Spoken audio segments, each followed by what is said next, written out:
Good morning students. इसके पहले हमने चैप्टर 8 पढ़ा था, जिसमें हमने how to find out HCF and how to find LCM के बारे में सीखा था। अब हम इस चैप्टर 9 फ्रैक्शन के बारे में पढ़ेंगे। फ्रैक्शन क्या होता है, ये डेफिनीशन है, इसके बारे में जानेंगे।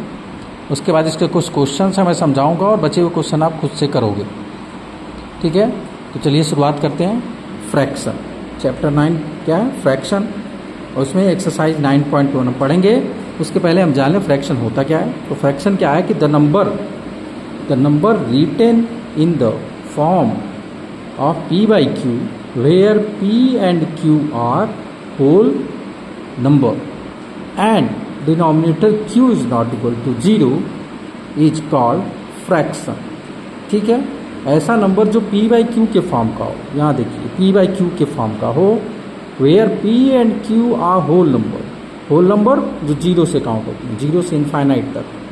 तो p and q are whole number where q is not equal to 0 is called fraction. ऊपर वाले पार्ट को न्यूमरेटर बोलते हैं और नीचे वाले पार्ट को डिनोमिनेटर बोलते हैं। इसको ध्यान रखिएगा। क्वेश्चन नंबर 7 इसी पे डिपेंड है, ठीक है। अपन में फ्रैक्शन में कोई क्वेश्चन दे देगा, उसमें पूछेगा कि न्यूमरेटर कौन सा, डिनोमिनेटर कौन सा है। तो ये पार्ट न्यूमरेटर होता है और नीचे वाला पार्ट डिनोमिनेटर होता है। चलिए एक्सरसाइज शुरू करते हैं हम। एक्सरसाइज 9.1, ये डेफिनीशन आप लोग लर्न कर लीजिएगा। मैंने समझा दिया है, वैसे अगर समझ में आ गया तो आप खुद से भी बोल सकते हो, बट अगर नहीं बोल पा रहे हो तो लर्न कर लेना। देखो फर्स्ट में दिया हुआ है कि ये आपको एक फिगर दिया हुआ है, पूछा है कि जो साइडेड पार्ट है उसका फ्रैक्शन में बताइए क्या है, ये क्या होगा इसका आंसर। ये साइडेड पार्ट दिख रहा हो। पहले हम क्या करते हैं, टोटल जो ये सर्कल जो गिवन है उसमें देखते हैं कितने पार्ट्स में इसको बांटा गया है। तो अगर मैं ऊपर से काउंट करूं तो 1 2 3 4 5 6 7 8, ठीक है। तो टोटल पार्ट आपका क्या है, 8। तो सबसे पहले क्या करो, आपको डिनोमिनेटर में क्या लिखना होगा, 8, ठीक है। डिनोमिनेटर में क्या लिखना होगा, 8। अब हम देखेंगे कितने पार्ट साइडेड हैं।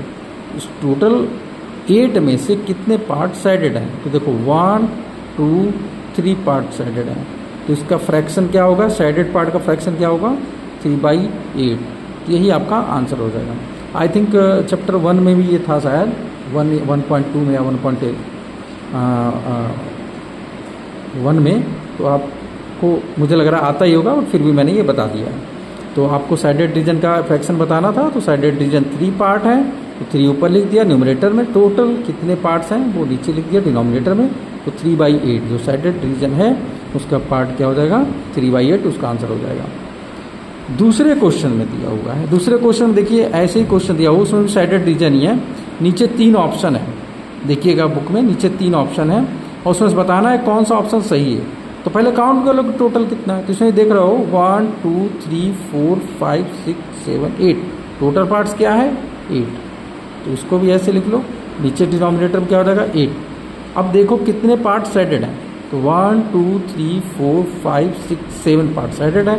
इसका आंसर क्या हो जाएगा, 7/8। तो देखना अगर ऑप्शन ये होगा तो उसमें सर्कल कर देना, ऐसे उसने बोला है सर्कल करने के लिए, सर्कल कर देना। 3 ऑप्शन है। चलिए ठीक है। ऐसे ही क्वेश्चन नंबर 3 है, क्वेश्चन नंबर 4 है, उसको आपको साइडेड करना है, साइडेड कर देना। बस देखना कितने पार्ट ऊपर है कितने पार्ट नीचे हैं। नीचे वाला टोटल पार्ट्स होता है, ऊपर वाला जितने पार्ट साइडेड करने हैं उतने पार्ट्स गिवन होते हैं। तो उसके अकॉर्डिंग क्वेश्चन नंबर 3 और क्वेश्चन नंबर 4 आप खुद से कर लीजिएगा। फिर क्वेश्चन नंबर 5 कह रहा है कि राइट 4 फ्रैक्शन इक्वल टू 1। ऐसे 4 फ्रैक्शन लिखिए जिसका वैल्यू 1 आए। तो ये बहुत ईजी है। तो फ्रैक्शन पहला ले लो 2/2। जब इससे 2 से 2 कट करोगे तो 1 ही आ जाएगा। नहीं आ जाएगा बच्चों। इस प्रकार से आप क्या लिख सकते हो, पहला फ्रैक्शन 2/2, दूसरा फ्रैक्शन 3/3, तीसरा फ्रैक्शन 4/4, चौथा फ्रैक्शन 5/5 और पांचवा फ्रैक्शन 6/6। ये आपका आंसर हो जाएगा। कोई ले सकते हो, कोई ज़रूरी नहीं है 11/11 ले लो, 12/12 ले लो। आपको 5 फ्रैक्शन लिखना है जिसकी वैल्यू 1 आए। तो अब दोनों अगर सिमिलर होगा, न्यूमरेटर डिनोमिनेटर भी, तो उसको कट करोगे तो 1 आ ही जाएगा। तो ये आपका हो गया। क्वेश्चन नंबर 6 क्या कह रहा है, क्वेश्चन नंबर 6 कह रहा है right the fraction for each.